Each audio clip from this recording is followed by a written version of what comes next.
darbų slenksčių. Tai va norėjau paklausti, kodėl tą filmą kūrėt, kas tą filmą kūrė ir tai buvo kažkokia tai proga tą filmą sukurti. Universiteto buvo jubiliejus, taip, ruošiamasi ir mes tą progą gavom tokią pasiūlymą. Tuo metu tokia buvom kūrybinė grupė. Aš, Kulikauskas, brolis Zigmas ir į komandą dar pasikvietėm Danguolę Mikulėnienę, kalbininkė, kuri rūpinosi tekstu.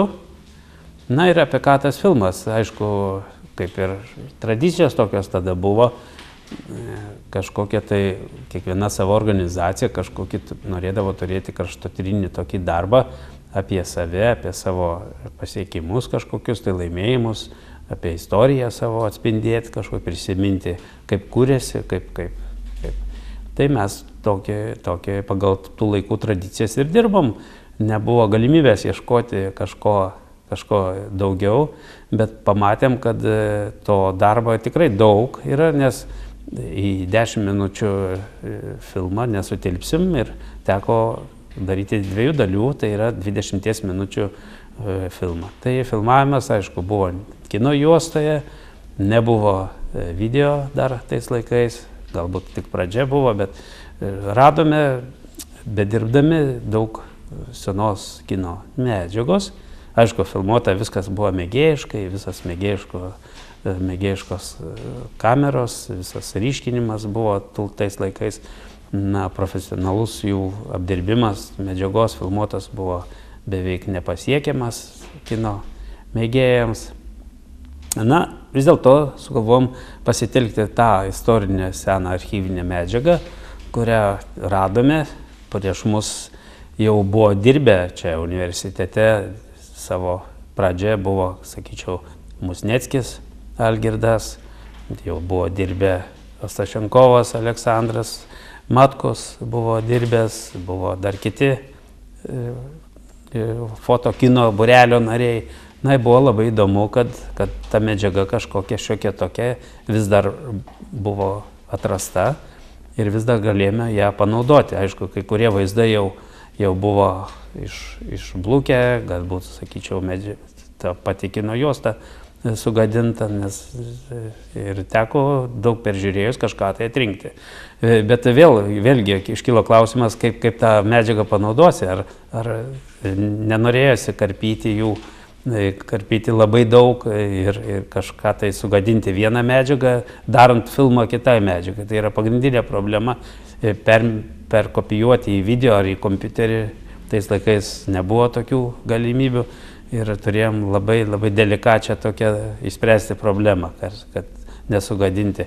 Todėl ir tam filme, ir galbūt ir žiūrovas ir pamatytų, kad tikrai ilgi vaizdai archyviniai, kadrai, kuriuos privalėjom išsaugoti tokius, kokius yra, atkirpti tik tai, kur jie buvo suklijuoti iš to vietų. Tai pareigojo, aišku, gerbti tą medžiagą, kurią radom.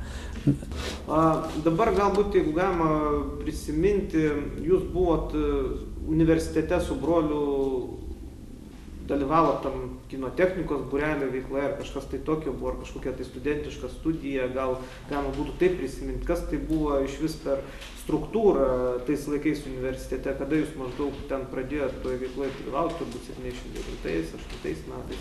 Tai buvo, mes su broliu Zigmu jau įsijungėm, kai tik tai pradėjom studijuoti. Brolis anksčiau įsistojo 79 metais, aš po tarnystės armijoje atėjau tik į studijas.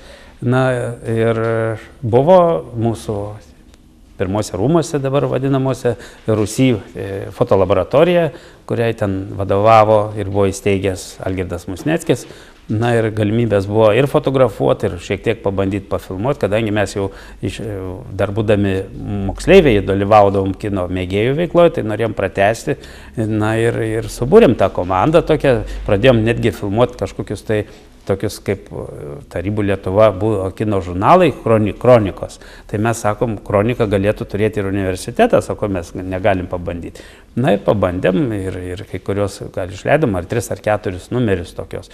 Na ir ta komanda toliau įsidirbo gerai. Zigmas baigė studijas, jis toliau pradėjo dirbti, išvažiavęs kitur truputėlį, nukrypo nuo tos veiklos, bet paskui grįžęs į Šiaulius, ėmėsi vėl kino mėgėjų veiklos ir dirbo kino mėgėjų draugijos, Lietuvos kino mėgėjų draugijos Šiaulių skyriaus atsakingasis sekretorius. Tai reiškia, jo rankose jau buvo ta kino veikla regiono, na ir mes turėjom irgi tokių daugiau galimybių, galbūt ir rasti galimybių išsiryškinti juostą ir plėsti savo veiklą. Na ir tie filmavimai prisidėjo dar ir daugiau įvairių, tai pagaminame keletą filmų įvairiom organizacijom pasipylė, dar video nebuvo, bet kino juostoje, prisimenu, pagaminom Verpstui, Mėsos kombinatui, Bridų darželio 20-mečiui, paskui dar, neprisimenu, Nuklono 2 dalių kino juostą irgi jubiliejui kažkokiam. Tai viską tą padarėme, tą komandą, aš, brolis ir Algirdas Kulikauskas, kuris tuo metu irgi dirbo universitete ir vargonus tvarkydavo, bet buvo kino mėgėjas, kuris tikrai negalėdavo laisvalaikio ir kartu dirbdavo. Na ir džiugu, kad pritraukėm tą Danguolę Mikulėnienę, kuri dirbo kaip kalbininkė, ruošdavo tekstus, ruošdavo medžiagą. Gaila, kad tais laikais nebuvo video, negalėjom filmuodami sugalvoti kažkokius interviu, kažkokius tai tiesioginį, reiškia, žmogaus interviu kažkokį, tai tik už kadro balsas būdavo, bet ir tai stengiamės, prisimenu šitą filmą universiteto, Šiaulių pedagoginio instituto, važiavome netgi į Vilnių pas buvusi rektorių Žukauską į ministeriją ir bandėme įdėti kelis kadrus sinchrono, įdėti tekstą su vaizdu. Aišku, nelabai tas šios dienos akim pasisekė, bet stengiamės, norėjom, kad gautųsi taip ir tokia buvo filmo struktūra, kad negalėjai interviu, negalėjai gyvo garso žmogaus. Tada ir stengiamės, kad būtų tas filmuota medžiaga būtų įdomi, kažkaip tai kitaip patrauktų tą žiūrovą. Na ir tam filme, kaip čia dabar pasižiūrėsit, tikrai stengiamės apriepti, kas yra istorijos truputį faktų, kas yra dabartis, kuo didžiuojasi tenais, kad ir studijos, kokias tai specialybės atsirado, kad mokslas yra, tai daktarai nauji, kiek apsigynė disertacijų.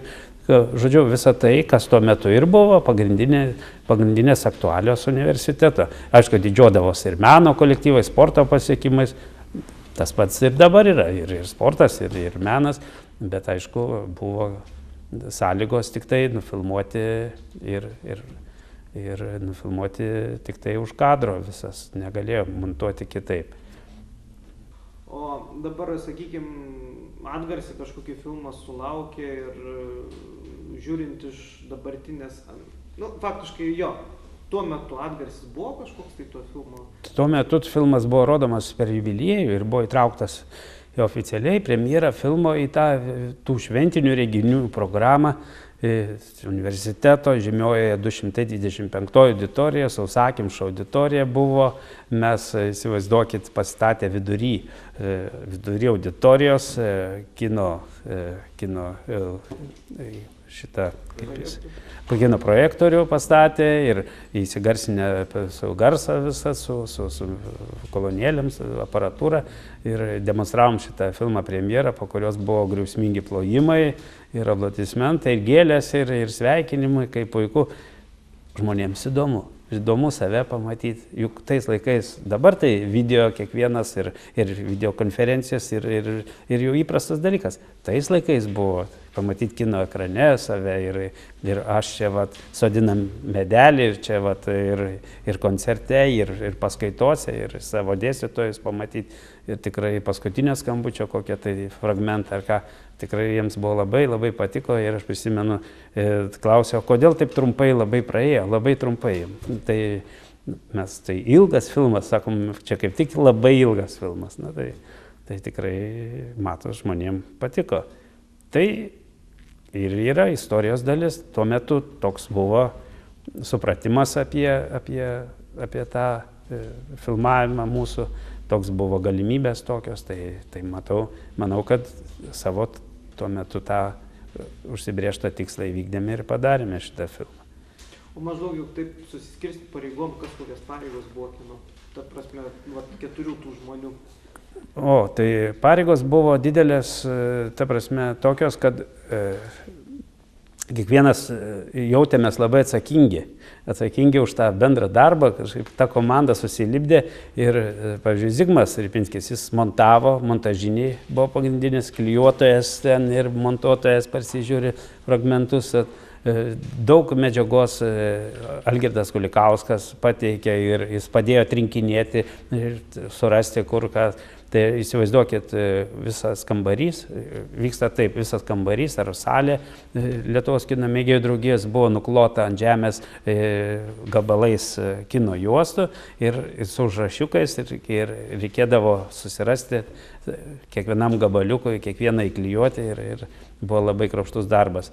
Ir prisimenu šitą Danguolę Mikulėnienę, netgi trūko laiko, kažkur tai ten vis tiek darbas kruopštus, tai ji padėdavo mums netgi valgyti atveždavo, iš namų iškepdavo kažką, kad naktį, kad mes nesitrauktavom ir kiaurą parą beveik dirbom, kad tik spėtumėm užbaigti tą filmą, suvesti garso takelį, pabaigti ir taip toliau.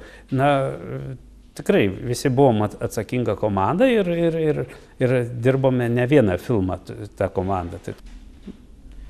Dabar dar, nežinau, aš gal ko nors nepaklausiu apie tą filmą, jūs norėjot pasakyti, gal kažkas yra? Taip, daug, aš jau minėjau apie tą archyvinę medžiagą, bet norėjusi daug nufilmuoti ir naujų auditorijų, bet labai buvo toks laikotarpis, kad sudėtinga buvo suspėti viską.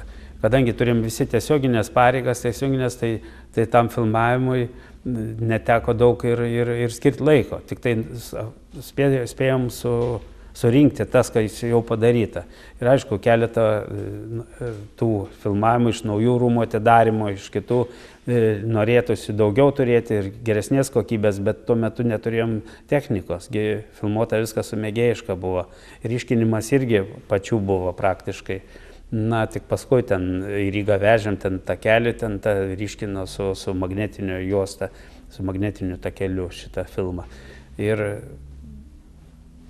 aišku, jeigu būtų sąlygos su gera kino kamera padirbėti, gera profesionalė juosta, tai žinoma, būtų gal ir kokybė gera ir viskas. Bet tais laikais, sakau, tikrai žmonėm užteko tos kokybės, buvo puiku ir manau, kad tikrai patiko tas filmas.